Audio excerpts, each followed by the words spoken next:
Design Dropbox Google Drive by Nikhil Gupta. Overview. We all must have used Google Drive or Dropbox at some point in our life, or some of us may be active users of them at the moment of reading this article. Have you ever wondered how it works? How billions of data from millions of users across the world is managed by Google Drive? So see that we have here both a lot of users and a lot of data. So this is a combination, because sometimes we have a lot of data without a lot of users, sometimes we have a lot of users without a lot of data. In these cases, because it's Drive, then it's both a lot of users and a lot of data. In this article, we will discuss how to design a cloud file hosting like Google Drive Dropbox. Note, designing a drive is a very complex task, and everything may not be covered in this article, but we will have a starting point and feel free to extend the design. Requirements. Functional. Okay, so this is the part where we describe the functional requirements. The non-functional are like latency, although latency we can say maybe it's part of the functional requirement. I mean, if the service does never come back, the latency is infinity, then it's quite functional, but let's split it. Functional. User should be able to upload photo files. User should be able to create, delete directories on the drive. 3. User should be able to download files. 4. User should be able to share the uploaded file. 5. The drive should be synchronized. The drive should synchronize the data between user and all devices. And 6, functional requirement is that user should be able to upload files, photos, even when internet is not available. And when internet gets available, then the offline files will be synced with online. Okay, so in general, we see here the main functionality of uploading, downloading, deleting files. He added here like a bonus of offline. Non-functional. Availability. Availability means that the percentage of the time the system is available to take the user's request. We generally mention availability as 5 nines, 4 nines, etc. 5 nines meaning 99.999% availability, 4 nines mean 99.99 availability, and so on. I think at this point it should be good to mention how many days. 99.9 is like 5 hours of downtime allowed. Durability. Durability means the data uploaded by the users should be permanently stored on the database, even in case of database failure. System, it's like partial database failure, because if there is a full database failure and the whole world database failed, then we won't be able to store it. So durability is like partial database failure. Our system should ensure the files uploaded by the user should be permanently stored on the drive without any data loss. Reliability. Reliability means how many times the system gives expected output for the same input. Scalability. With growing number of users, our system should be capable enough to handle the increasing traffic. ACID properties, atomicity, consistency, integrity, and durability. All the file operations should follow these properties. Atomicity, it means that any operation executed on a file should be either complete or incomplete. It should not be partially complete, i.e., if the user uploads a file, an end state of the operation should be either the file is 100% uploaded or it is not uploaded at all. Consistency. The consistency should ensure that data should be the same before and after the operation is completed. In databases, consistency means that the data makes sense. If I move a transaction, money from account A to account B, then consistency means that the actual money is moved from both accounts. And there is another term, the same word, consistency, is also used on the triangle of availability, consistency, and network partitioning. Over there it means something else. Okay.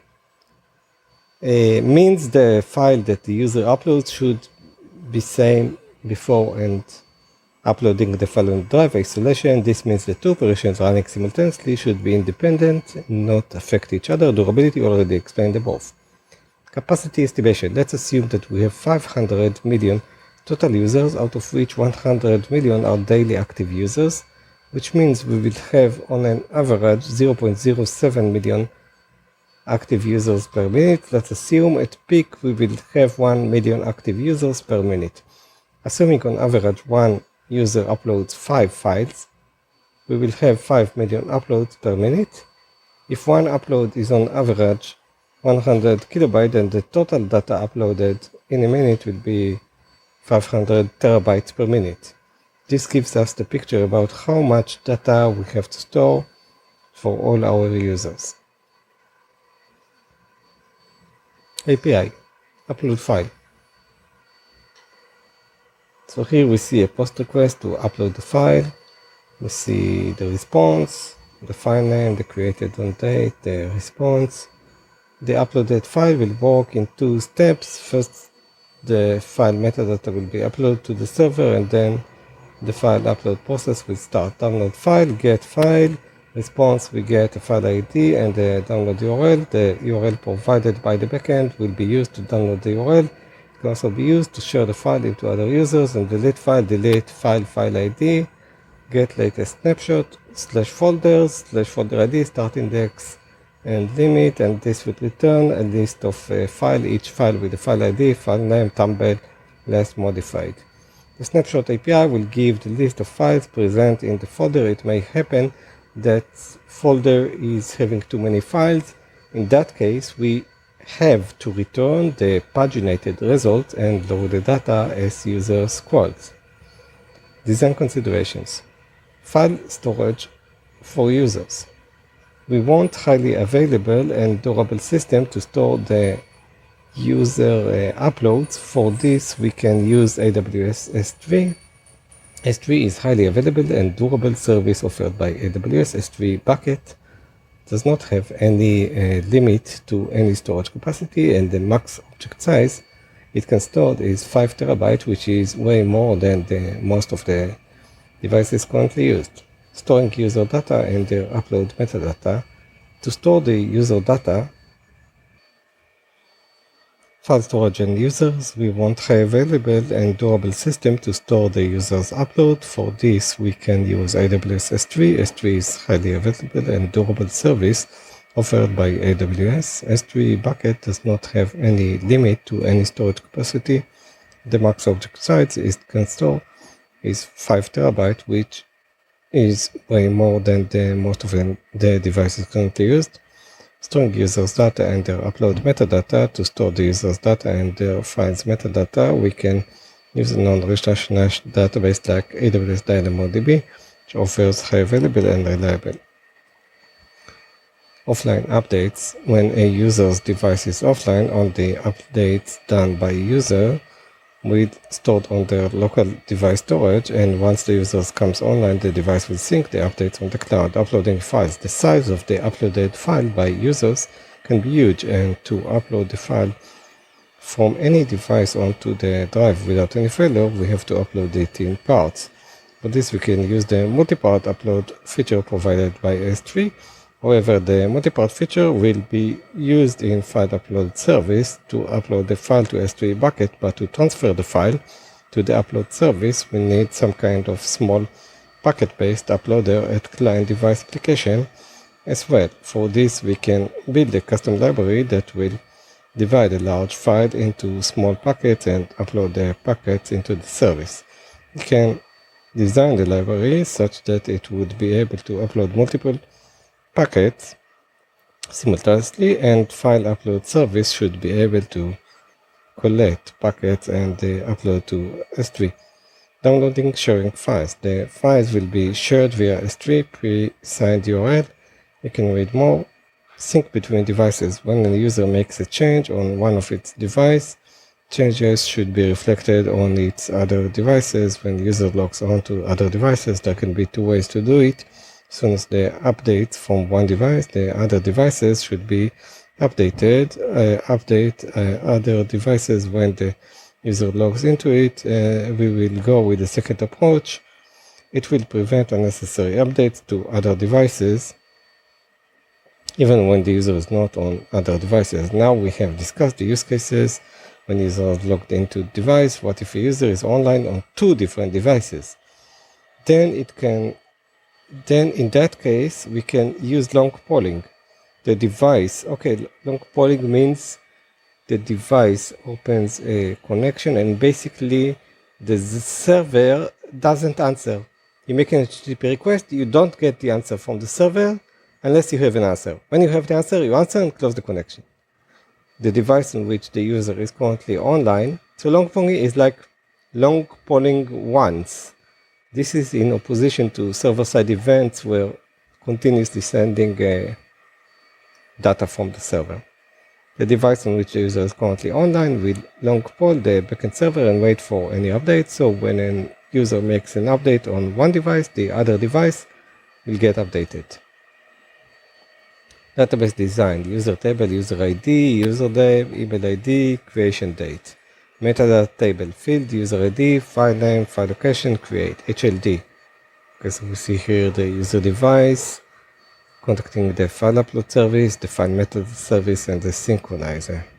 Component details, file metadata service. This service will be responsible for adding, updating, deleting the metadata for the user uploaded files. The client devices will communicate with this service for metadata of file folders. File upload service. This service will be responsible for uploading the file to S3 bucket. User's device will stream the file to this service in chunks, and once all the chunks get uploaded to the S3 bucket, the upload will be completed. Synchronization service. There will be two situations where we need to synchronize. One, the user opens the application with its device. Then in that case, we will sync the user's device from the synchronization service with the latest snapshot of the directory user currently viewing. When user is online from a device and there may be possibly that user updates the drive from another device, then in that case, we need to sync the user's first device. So for that, we can use long polling again. To poll for, basically we do a long polling, meaning a request from the client to service. The service will return a response only when finished, only when it has new data. For that directory, lazy sync with long polling. S3 bucket. We are using S3 bucket to store the user's files folders. Since there is no limit to bucket size, we can create folder based on user's ID and files. Folders for each user, which can store in that user folder, DynamoDB. This database will be used in storing the user data. I would even use SQL here. File metadata as per the data design explained above. For users metadata, SQL could do a good job, even for billions of records. Cache. We are using because it's small data. We can index it. It's okay. Cache. And also in users data, we are doing searches for data. If it's content that we are presenting to the user, then DynamoDB could be good. Cache. We are using cache to reduce the latency for metadata retrieval. When the client requests the metadata for file folder, it will first look into the cache, and if not found in the cache, then it will look in the DB store in cache and return the result, load balancer. We want our service to scale for millions of users. For that, we need to scale our services horizontally. We will be using load balancer to distribute the traffic to different hosts. User's device. Users can have multiple devices like mobile, desktop, tablet for accessing the drive. We need to ensure that all the user devices have the same data and there should be no data discrepancy. Bottleneck and feature extensions. Sharing folder for other users. We covered sharing files to other users. What if a user wants to share the folder and other users should be able to view the folder and its subfolder and files? Okay. 2. Permissions-based sharing control. This will allow users to share the file and configure what other permission should be allowed, like read-only, writing, etc. 3.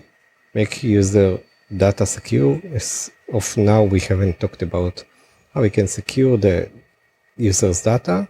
Since we do not have control over the data user is storing, we need to assume that every data user stores is very critical and should not be leaked to unauthorized persons. There can be a lot of extensions and improvements possible for the current proposition design. Feel free to drop your suggestions in the comment box. Hope you find this article helpful. Keep watching the space and follow more of this future article. Yes, this was a good one. Let's give him some claps. Where are the claps? Here.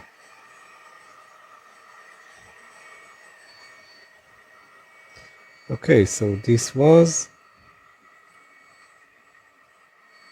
Design Dropbox Google Drive.